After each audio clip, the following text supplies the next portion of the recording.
अस्सलाम वालेकुम। Next topic है हमारा इंक्रीजिंग और डिक्रीजिंग फंक्शन। अब इंक्रीजिंग फंक्शन क्या होता है, हमारे पास दो पॉइंट्स दिए हुए हैं x1 और x2। जब हम उन्हें फंक्शन में पुट, और वो इस तरह के है कि x1 जो है वो छोटा है x2 से। जब हम उन्हें फंक्शन में पुट करते हैं ना तो वो भी छोटे f(x) जो है वो f(x1) छोटा आता है f(x2) से। इस तरह से अगर x1 और x2 दो फंक्शन दिए हुए हैं, x1 बड़ा है x2 से, जब हम इन्हें फंक्शन में पुट करेंगे ना तो ये भी बड़ा आना चाहिए f(x2) से। ये है इंक्रीजिंग फंक्शन। इस तरह से डिक्रीजिंग फंक्शन क्या है, अब ये देखिए x1 और x2 जो है x1 स्मॉलर है x2 से।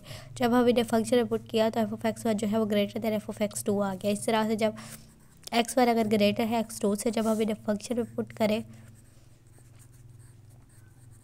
तो ये भी डिक्रीजिंग फंक्शन है। अब ग्राफ एक दिया हुआ है x², उसके मैंने पॉइंट्स ले लिए, कोई भी आप भी कोई भी पॉइंट्स ले सकते हैं। अब हमने बता रहे हैं इंक्रीज़ कहाँ हो रहा है, डिक्रीज़ कहाँ हो रहा है। और मैं यहाँ से देखूँ यहाँ तक तो ये फंक्शन जो है ये डिक्रीज़ हो रहा है। ये देखें, ये -3 था, फंक्शन की वैल्यू 9 आई, -2 था 4 आई, -1 था 0 0 पे 0।